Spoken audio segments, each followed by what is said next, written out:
आज की जो ये प्रेस वार्ता है ये आप लोगों के माध्यम से मैं समस्त ऊना शहर के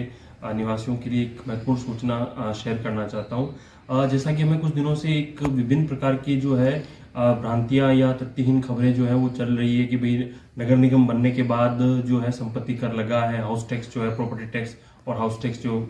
लगा है, इसको लेकर काफ़ी जो खबरें चल रही है, जो उसमें से अधिकतर खबरें जो है पूर्णतया तथ्यों से विपरीत है और उनका वास्तविकता से कोई लेना देना नहीं है। तो मैं कुछ चीज़ें आपके साथ क्लियर करना चाहूँगा। पहला प्रश्न लोग ये पूछ रहे हैं कि क्या नगर निगम बनने के बाद जो है प्रॉपर्टी टैक्स लगा है? तो मैं, जैसा कि मैंने प्रेस नोट के माध्यम से ही बताया है और मैं फिर से क्लियर करना चाहूँगा, पहले भी संपत्ति कर प्रॉपर्टी टैक्स लिया जाता था और पहले भी इसको लेकर जो है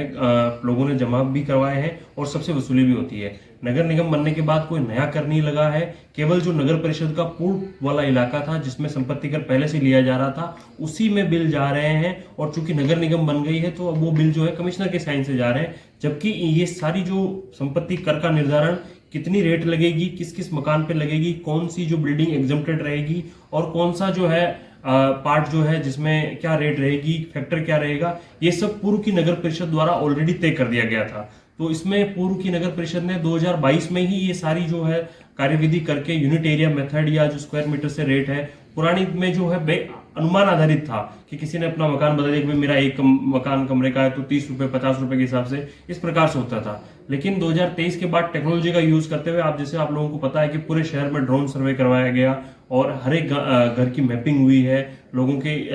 घर घर जाकर उनसे उनका एफिडेविट लिया जो है, उनसे कुछ सूचना ली गई है कि भाई आपके यहाँ कितना एरिया है, कितने फ्लोर है, और उसके बाद उसको ग्राउंड पे वेरीफाई करके सबको जो है बिल जारी किए जा रहे हैं। तो आप लोगों के माध्यम से मैं समस्त ऊना वासियों को बताना चाहूंगा कि नगर निगम द्वारा कोई नया कर जो है नहीं लगाया गया ऊना में। जो पूर्व में संपत्ति कर प्रॉपर्टी टैक्स जो लिया जाता था वही है, जो उसके बिल है, पुराने बिल जो पहले भी दिए जाते थे। और इसके बारे में नगर परिषद ने पूर्व में प्रस्ताव करके 2022 में अक्टूबर 2022 में इसको जो नई रेट्स अप्रूव किए थे और गजट नोटिफिकेशन अप्रैल 2023 में हुई थी इसकी, वो की गई थी। हमने ये जरूर किया है कि जो हमें 10 दिनों के अंदर जो 1 से लेकर 15 मार्च तक हमें बिल जमा करा देंगे, उनको हमने 10% 15% की जो है छूट दी है इसमें संपत्ति कर को जमा कराने में। ये हमारे तरफ से एक प्रावधान ये किया गया है ताकि जो लोग हैं उनको अधिक से अधिक जो हमें बिल जमा कराने में सहयोग मिले। तो ये पूर्णतः गलत और तथ्यहीन बात है कि नगर निगम बनने के बाद नया टैक्स लोगों पर लाद दिया गया है। सर, जिस तरह से नगर निगम उन्ना में गठन हुआ है उसके बाद जो 7 लगती पंचायतें जो नगर निगम में शामिल की गई हैं, उनको विकास कार्य को लेकर किस तरह से जो है वो प्रशासन आगे चला? इसमें हमने चूंकि नगर निगम बनने के बाद 13 पूर्ण पंचायतें और एक आंशिक पंचायत जो है वो नगर निगम में शामिल हुई थी, तो उनका चूंकि हमें खुद इस बारे में ज़रा क्लैरिटी नहीं थी कि उनका आगे के वर्क 1 साल का जो उनका टेन्योर बचा हुआ वो किस तरह किया जाएगा। तो हमने इसको लेकर जो रूरल डेवलपमेंट डिपार्टमेंट है उसको लेटर भेजा था। उन्होंने शायद लॉ डिपार्टमेंट से हमने बीसी में भी इस मामले को उठाया था, उन्होंने हमें बताया कि वो लॉ डिपार्टमेंट से इसके लिए क्लैरिफिकेशन ले रहे हैं और क्लैरिफिकेशन लेने के बाद हमको उन्होंने एसओपी जारी की है। एसओपी में उन्होंने हमें साफ जो है कुछ निर्देश दिए गए हैं कि भाई जो भी कार्य चल रहे हैं वो नहीं रुकेंगे और जो पहले से शेल्फ में जो कार्य स्टार्ट हो चुके हैं और प्रोग्रेस में है वो पूर्व की भांति चलते रहेंगे। उनको फंडिंग को लेकर उनको जो पेमेंट है उसमें किसी प्रकार की कोई बाधा नहीं आएगी, चाहे कन्वर्जेंस से हो या चाहे मनरेगा के प्रोविजंस में किए जा रहे हो, तो उसमें किसी प्रकार की रुकावट नहीं है। और हमने भी उसी हिसाब से किसी कार्य को अब तक जो है रोकने का निर्देश या ना तो दिया है ना रोका है। बिल्कुल, तो सारे जो पूर्व के कार्य वो चल रहे हैं। साथ ही हमारे ही पक्ष को लेकर जो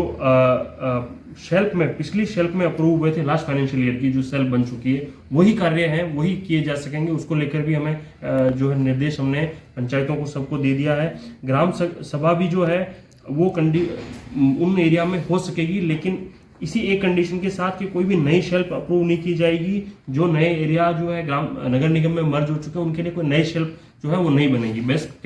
पूर्व के कार्यों का अनुमोदन करने में या सोशल ऑडिट के जो पूर्व के जो बचे हुए काम है उनको करने में जो ग्राम सभा की रिक्वायरमेंट होती है, कॉन्स्टिट्यूशनल रिक्वायरमेंट, वही कार्य जो है वो करेंगे। चाहे जनरल अवेयरनेस है, रूटीन वर्किंग, सोशल ऑडिट और मनरेगा 15 एफसी के काम है उनको डिस्कस करने के लिए। और रजिस्ट्रेशन ऑफ बर्थ और डेथ इशू और सर्टिफिकेट जो भी पंचायतों से सर्टिफिकेट दिए जाते हैं वो निर्बाध रूप से पंचायतों द्वारा अभी भी दिए जा रहे हैं। इसमें किसी भी व्यक्ति को अब तक ना हमें कोई शिकायत मिली है और ना ही हमारे पास कोई मसला आया है। और फिर भी हम आपके माध्यम से ये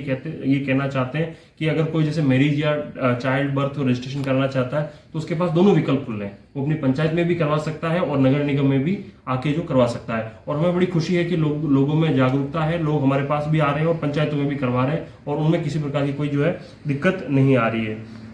साथ ही जो रूटीन एक्टिविटी ऑफ पंचायत है, जैसे बिजली के बिल है, सीमेंट के बिलों का भुगतान हो गया या चौकीदारों की सैलरी है, ये सब कुछ है, ये ऑलरेडी हमने डिस्बर्स जो है टाइमली कर दिया है और उसमें किसी प्रकार का कोई इश्यू जो है अब तक बिल्कुल भी नहीं आया है। सेक्रेटरी के जो ग्राम पंचायत है उनको एक स्पेशल निर्देश जरूर इस एसओपी में दिया गया है और ये एसओपी मैं आपको शेयर भी कर दूंगा। इसमें उन्हें कहा गया है कि वो सारी पंचायत की मूवेबल और रिमूवेबल प्रॉपर्टी की एक इन्वेंट्री तैयार करेंगे और ये इन्वेंट्री उपायुक्त महोदय के माध्यम से नगर निगम को जो है ट्रांसफर कर दी जाएगी। तो इसके लिए हमने प्रक्रिया जो है कदमतार शुरू कर दी है। तो ये एक चीज मैं क्लियर कर देता हूं आप लोगों के माध्यम से, किसी भी पंचायत में कोई भी विकास कार्य नहीं रुका है, किसी की कोई पावर जो है वो सीज नहीं की गई है। केवल वही कार्य जो पूर्व में चल पड़े थे और पूरे नहीं हुए थे वो कर रहे हैं, लेकिन नए कार्य जो है जो पंचायतों के द्वारा नए कार्य जो शेल्फ में अप्रूव नहीं है या जो नहीं अनुमोदित है उनको कार्य करने पर प्रतिबंध है। बाकी पूर्व की बातें जो है वो कार्य कर रही है पंचायत। सर, जिस तरह से 13 पूर्ण पंचायत और एक आंशिक पंचायत जो है वो इसमें शामिल की गई थी, उसके बाद और भी आवेदन जो है वो मांगे गए थे, तो क्या उस कड़ी में नगर निगम का जो दायरा है वो और बढ़ाने पर भी प्रयास किया? जैसे कुछ इलाके हैं जैसे रक्कड़ कॉलोनी, शिवालिक कॉलोनी और जो कुछ कॉलोनी के हिस्से जो है कुछ छूट गए थे या जिन लोगों का मानना था कि ये कॉलोनी का पार्ट है और ये आना चाहिए था, तो हमने आप लोगों के माध्यम से ही सूचित करके लोगों से आवेदन मांगे थे। हमें 3-4 जगह से आवेदन भी आए, हमने उनकी जांच करवाई और वो एरिया और उनके बीच में लगते हुए एरिया का हमने प्रपोजल तैयार कर दिया है और वो जो है डायरेक्टर यूडी को है हमने भेज दिया है और शीघ्र ही उनको जो नगर निगम में शामिल करने की कवायद संपूर्ण कर ली है। थैंक यू, धन्यवाद।